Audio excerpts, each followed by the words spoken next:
galera, fala Medcofer, a gente está no penúltimo dia aqui da Semana HIT, conteúdo fantástico hoje, você não pode perder por nada, vamos com tudo.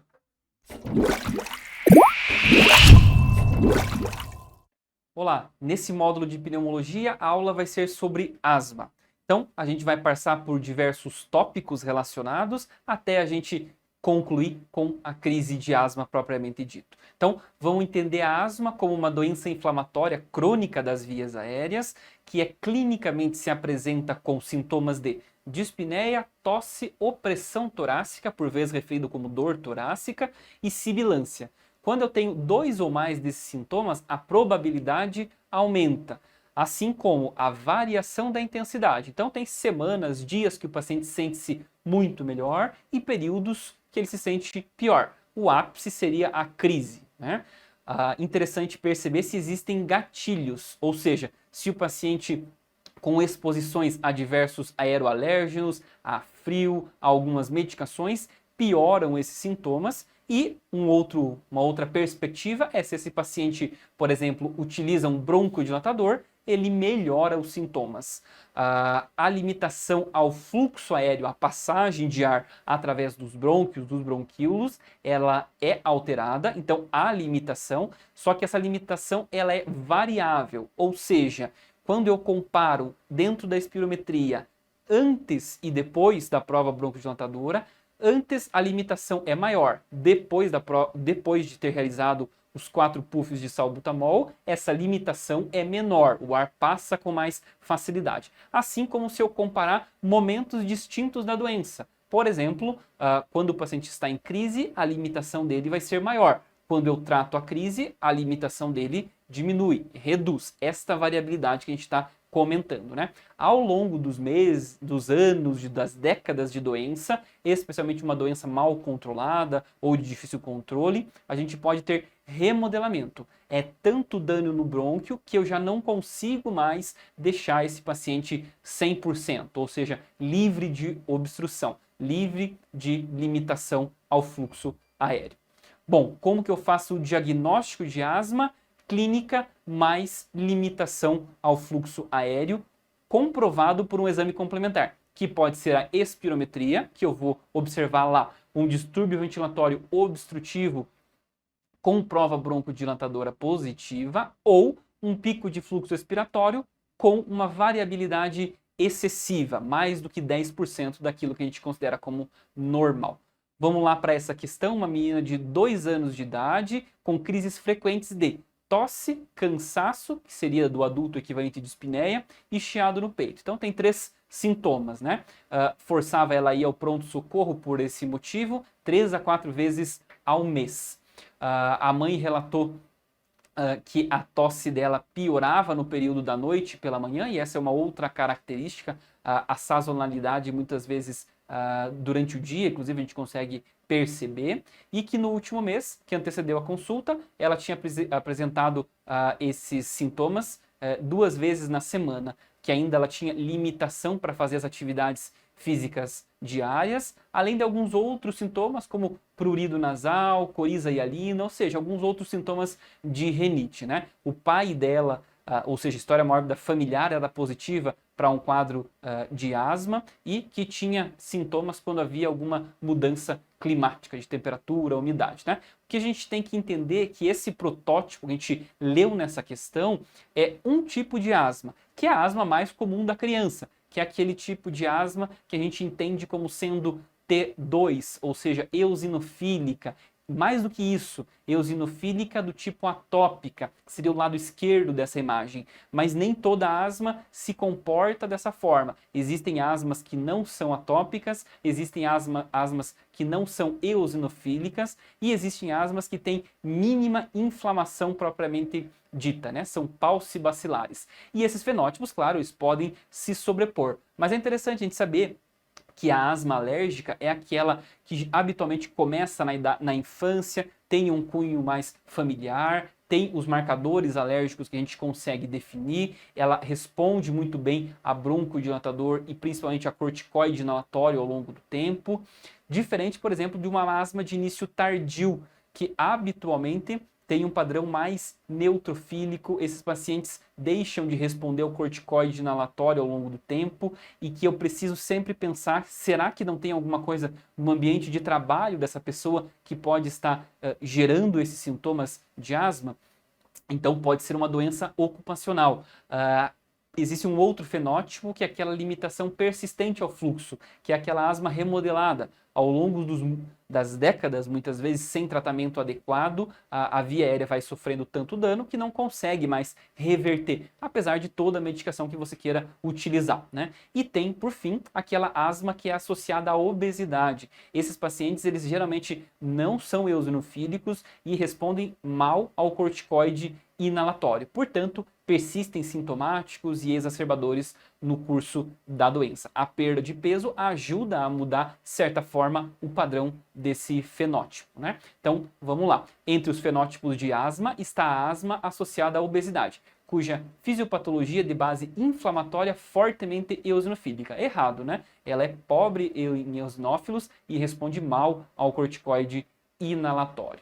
Com relação ao tratamento, aos medicamentos que a gente utiliza na asma, os broncodilatadores são divididos em 4 grupos: SABA, LABA, SAMA e LAMA, de acordo com o receptor que ele vai atuar, se ele vai ser beta-agonista ou relacionado aos receptores muscarínicos, de curta duração ou de longa duração da ação. Então, dentro aqueles que são os beta-agonistas de curta duração, o fenoterol e o salbutamol. Aqueles de longa duração, o formoterol, salmeterol, vilanterol, indacaterol e olodaterol. Destaque aí para o formoterol.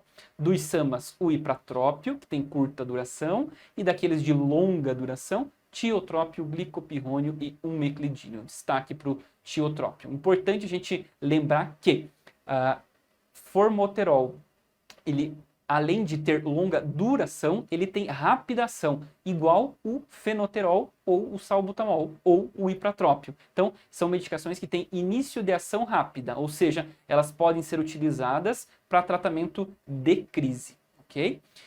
E, além disso, a medicação mais importante na asma é os corticoides inalatórios, em especial, aí, destaque para budesonida e para beclometasona.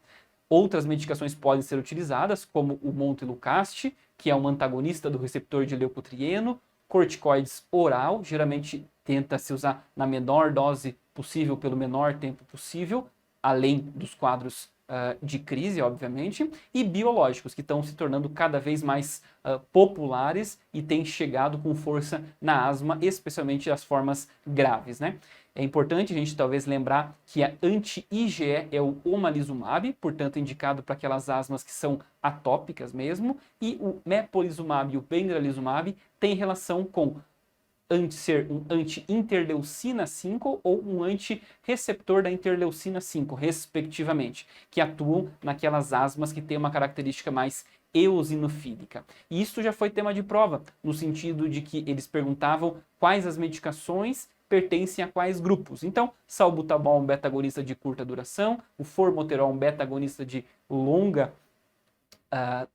de ação prolongada, de longa duração, corticoide inalatório, budesonida, poderia ter colocado beclometasona, enfim, corticoide antileucotrieno, que é o montelukast, o anticolinérgico de ação prolongada, o tiotrópio, e o anticorpo monoclonal, tipo anti-IgE, como o omalizumab. Hoje em dia, uma nova medicação seria um anticorpo monoclonal anti-interleucina 5, como o mepolizumab, por exemplo, né? Qual que é o distúrbio hidroeletrolítico que está associado com a utilização de beta-2 agonista para o tratamento da asma? Então vamos lá, beta-2 agonista é daquele grupo de broncodilatadores, tem de curta duração, como salbutamol, fenoterol, ou de longa duração, por exemplo, o formoterol.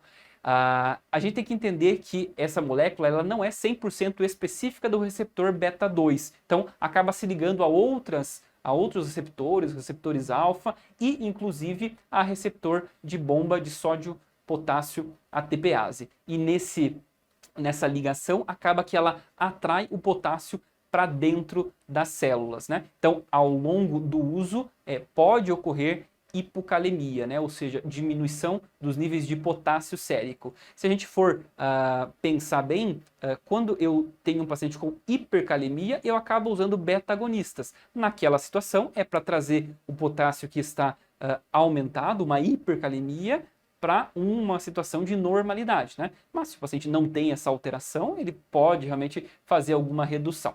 Via de regra, essas reduções são muito discretas, não tem uma relevância maior se a dose do beta-agonista é utilizada de maneira habitual, de maneira em doses normais, né?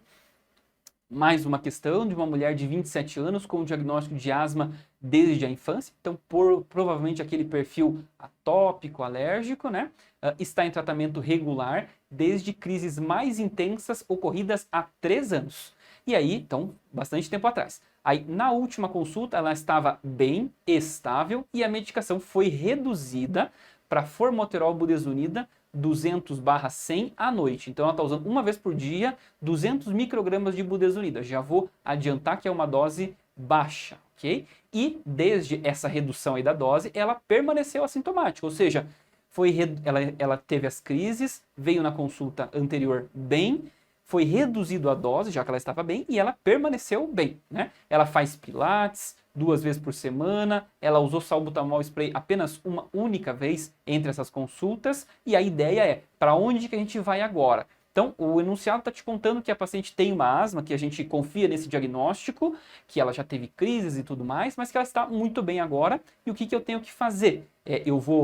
Preciso aumentar a dose só porque ela tem aquele histórico de que já teve crise, ela pode ter de volta, eu vou ficar estacionado onde eu estou, já que o time que está ganhando não se mexe, ou eu vou tentar tirar a medicação? Para que lado que eu vou? Então vamos lá, a gente precisa avaliar essa paciente com relação à classificação de controle, que eu vou perguntar para o paciente se nas últimas 4 semanas ele teve sintomas de asma mais do que 2 vezes por semana, usou broncodilatador de curta duração, salbutamol ou fenoterol mais do que 2 vezes por semana, acordou à noite por causa de asma ou teve limitação das atividades por causa da asma. Se nenhum desses itens for marcado, ela está bem controlada e ok, eu posso considerar retirar as drogas. Agora, se o paciente tem parcialmente controlado 1 ou 2 itens ou não controlado 3 ou 4 itens, eu preciso revisar esse controle.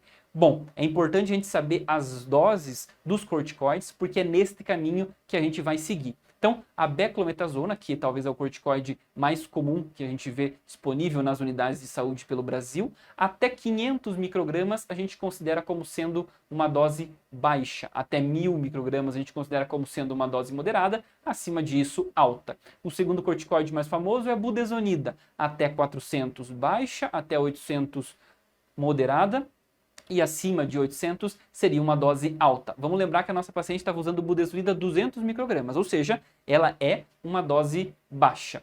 E importante a gente conhecer qual que é os steps do tratamento da asma. Então, step 1 e 2, o paciente vai usar apenas formoterol associado a corticoide inalatório conforme a necessidade. Então, se ele tiver sintoma, ele vai usar. Se ele estiver bem, ele não vai usar, ok? Então, a nossa paciente não está nesse step. Ela está no step 3. Veja que ela está usando formoterol com corticoide, dose baixa, 200 microgramas, de manutenção, todos os dias. Ela está fazendo uma vez ao dia, lembra? Então, se eu quero tirar essa paciente do step 3 para algo menos do que isso, é usar a medicação, a mesma que ela tem agora, formoterol com corticoide dose baixa, mas não de manutenção, e sim apenas de resgate, né? Interessante a gente ver essa última linha que o uso de broncodilatador isolado não é uma opção, nunca. Então nunca vai ter algum quadro de asma que o paciente vai ter uma prescrição só de salbutamol para usar nas crises. Isso não vai acontecer. Então sempre vai ter um corticoide associado. Mesmo que a gente esteja falando desse controle, desse esquema alternativo, mesmo no step 1 ou no step 2, sempre vai ter um corticoide inalatório, né? A gente tem preferido aquele esquema que é o conhecido como preferencial, e realmente esses alternativos são para outras situações que a gente acaba utilizando, ok? Bom, então, voltando àquela questão, a ideia é a gente usar a medicação da budesonida uma vez ao dia e salbutamol de alívio. O que que ele fez aqui, né? Outra opção seria ele fazer o formoterol budesonida conforme os sintomas, que seria preferencial. Mas ele acabou usando esse padrão que é do controle alternativo. Veja que aqui a gente está utilizando o STEP, ele estava no STEP 3, que era LABA, caso formoterol, com corticoide dose baixa, e fazendo resgates, que ela contou lá uma vez que ela usou o salbutamol. No caso, ele passou do STEP 3 alternativo para um STEP 2 alternativo. Corticoide isolado em dose baixa de manutenção e um resgate com algum SABA. E é por isso que a alternativa D ficou como correta, né? Importante a gente salientar que uma outra alternativa correta, então, seria formoterol budesonida 6/200, conforme a necessidade, ok? Então, vamos lá. O paciente asmático vem apresentando, nas últimas 4 semanas, sintomas diurnos 3 a 4 vezes por semana, necessitando do uso de medicação de resgate em todos os episódios, então 2 ou 3 vezes por semana, não tem sintomas diurnos e não tem limitações das atividades. Então, conforme aquela nossa classificação de controle, essa asma ela é definida como parcialmente controlado, porque tem sintomas diurno e tem usado medicação de resgate nesses vários episódios, ok? Paciente não está controlado. E agora, o que eu faço? Revisar o diagnóstico. Você tem certeza que ele tem asma? Será que ele não tem alguma outra doença? Ou, além disso, será que ele tem asma e alguma outra doença? Então, isso precisa ser repensado toda a consulta, né? A gente vai acabar revisando as comorbidades e os controles dessas outras comorbidades. É importante verificar as medidas não farmacológicas. Às vezes ele continua se expondo a tudo aquilo que gera a doença dele. A aderência é o principal ponto, e isso estatisticamente no Brasil é o maior motivo para o paciente não estar controlado. Então, às vezes ele tem o diagnóstico, tem a prescrição, tem o remédio, mas não faz uso. Então, não adianta, a doença não vai ser tratada dessa forma. Assim como alguns pacientes, inclusive, utilizam, mas de maneira incorreta. E a medicação acaba não chegando aonde deve, né, no local adequado lá dentro do pulmão, e aí acaba não tendo o resultado esperado. Caso isso tudo esteja ok, a gente vai adequar ao STEP atual do paciente. Às vezes ele está usando alguns conceitos um pouco mais antigos, a gente atualiza ele para aquela estratégia que é a preferencial. E se o paciente não está controlado, aí sim a gente pode pensar no STEP UP. Então vamos lá, questão de 2020, uma mulher de 45 anos, ela apresenta asma desde os 17 anos de idade e ela tem há 4 anos piora progressiva dos sintomas, com idas ao PA 4 a 5 vezes ao ano, sendo prescrito corticoide sistêmico por 7 dias em todas essas ocasiões, né?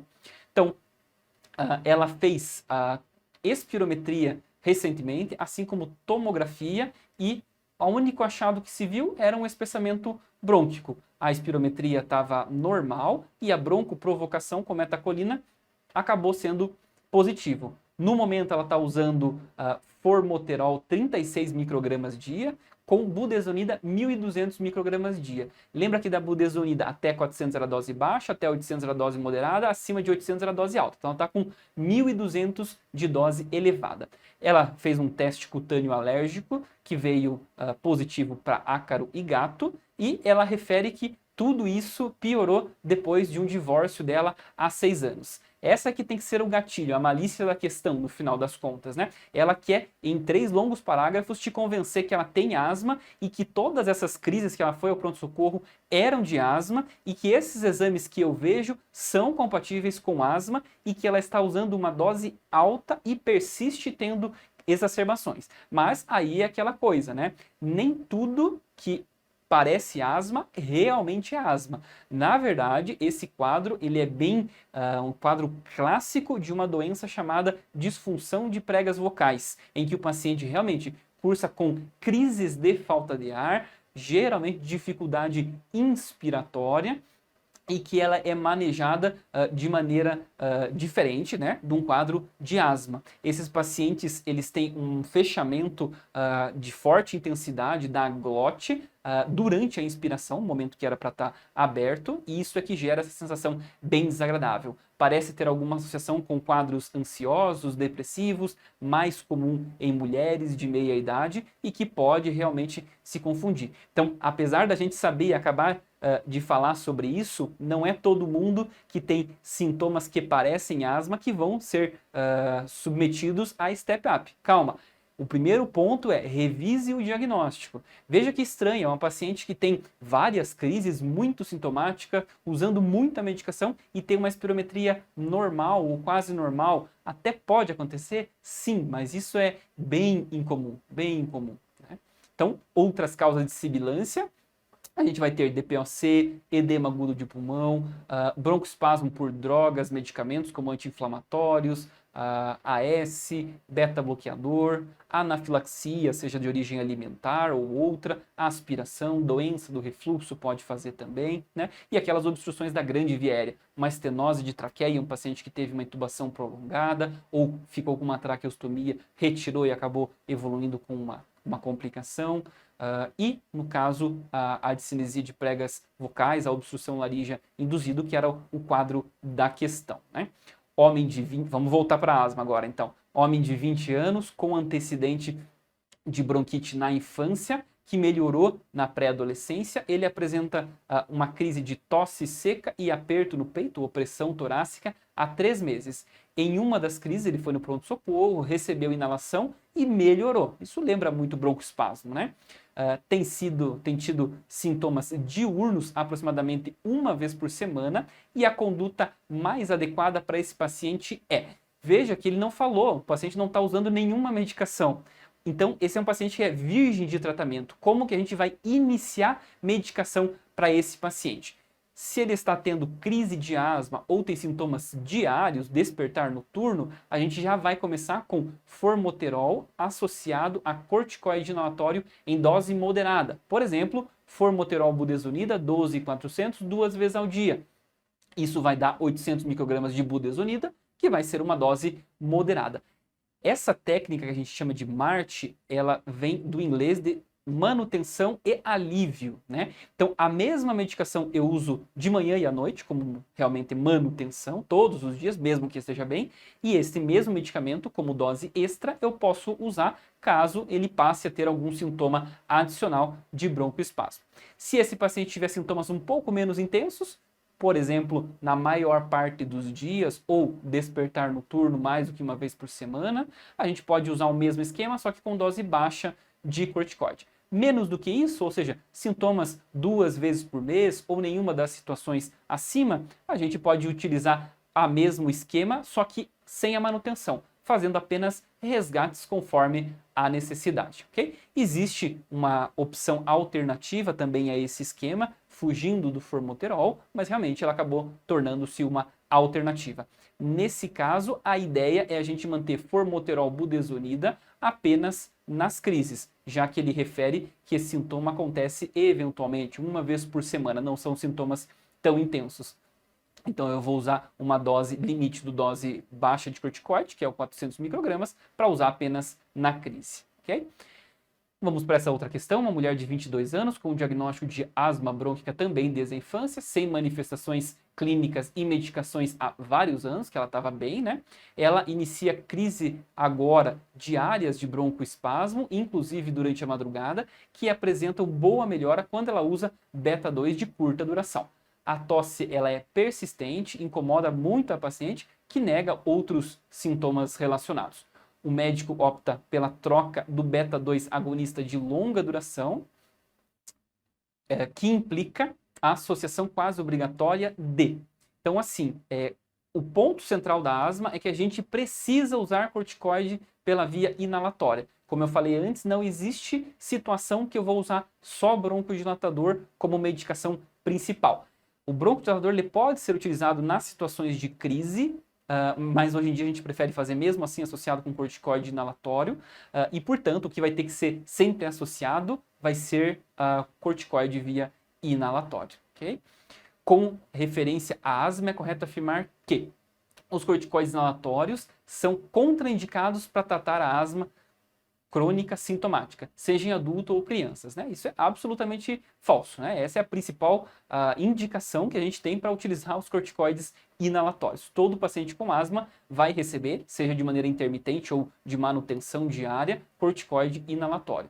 Letra B. Dificilmente o ambiente de trabalho pode desencadear ou agravar a asma pré-existente. Falso. Tem diversos agentes do ambiente que podem desencadear tanto o início de uma asma ou agravar uma asma que existe, né? Especialmente naquela asma de início ou de piora tardia. Então, na gestante com asma, é preconizado o uso de corticoide sistêmico. Não, na gestante a gente vai ter alguns dados um pouco mais robustos ou menos robustos de segurança, mas as medicações habituais, esses steps, eles são seguidos da mesma forma na gestante. Aliás, a gente fica apenas mais em cima dela para ela ter certeza que ela está usando as medicações e, realmente, se for necessário corticoide sistêmico, uma crise ou um controle muito difícil com as medicações inalatórias, ela vai usar, mas não é preconizado. Ele é apenas utilizado de acordo com a mesma parcimônia que a gente tem nas pessoas nas não gestantes, né?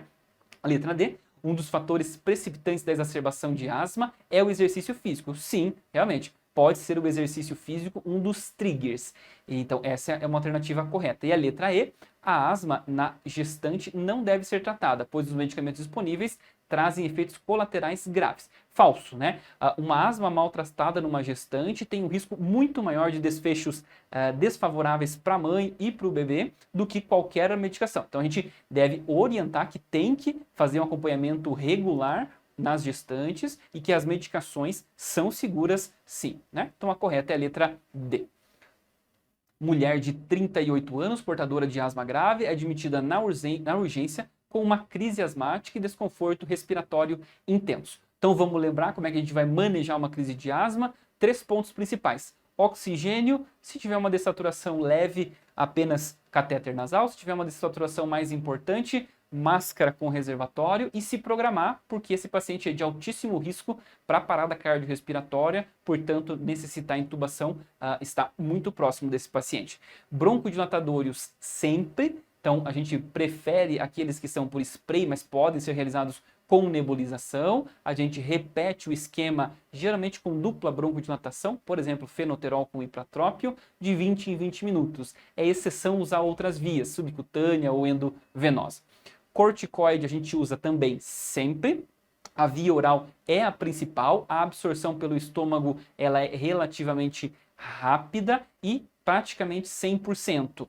Fazer endovenoso não torna a ação mais rápida. Lembrar que a ação dos corticoides levam 4, 6 horas, porque o mecanismo é intranuclear. Quanto antes eu uso, antes eu vou ter o benefício. Mas o tempo de absorção oral não é relevante. Portanto, esse paciente na emergência, eu vou precisar oferecer oxigênio, broncodilatador inalatório e corticoide oral. Inicialmente, eu não preciso de um acesso. Essa não é a prioridade, a não ser que ele esteja em iminência de uma parada cardiorrespiratória, né? Epinefrina vai ser usado só naquele contexto, não exatamente de asma, mas de broncoespasmo por uma anafilaxia. E o sulfato de magnésio pode ser utilizado, tem algum papel na broncodilatação, mas não é, digamos, a resolução de todos os problemas. Precisa seguir aqueles primeiros passos lá, né? Então, sobre o tratamento da asma grave, assinale a alternativa incorreta, a falsa. Letra A. Os pacientes atendidos na emergência devem receber corticoides sistêmicos precocemente, já na primeira hora de atendimento, pois reduzem a inflamação e aceleram a recuperação. E, além disso, diminuem o risco de crise fatal. Letra B. Doses adequadas e repetidas de beta-2 agonista por via inalatória a cada 10 a 30 minutos na primeira hora constituem a medida inicial de tratamento. Até o momento, todas corretas, né? A administração intravenosa de sulfato de magnésio tem sido proposta como forma adjuvante, correto, de tratamento para as exacerbações mais graves, sabendo que a melhor indicação para pacientes são aqueles pacientes refratários à terapêutica inalatória com beta-2 agonista de curta duração, que já foi feito conforme ele falou na letra B. Letra D, são sinais de gravidade da asma. A ausência de sibilos, que seria aquele tórax silencioso, saturação de oxigênio menor do que 90, 92%, correto. Isso é alto risco de parada cardiorrespiratória. E letra E, na crise de asma, está contraindicada a utilização de brometo de ipratrópio. Não, via de regra, nos adultos a gente faz dupla broncodilatação, incluindo o ipratrópio. Então, a letra E, que é a alternativa errada, incorreta nesta questão. As demais estão corretas. Obrigado. É isso aí, pessoal. Espero que vocês tenham curtido a aula de hoje e não percam amanhã aí encerramento com a nossa super live às 16 horas. Você não pode ficar de fora dessa. Vai ser uma live super especial para você entender qual é a metodologia vencedora nessas semanas finais da preparação da prova de residência. Um abraço e até amanhã.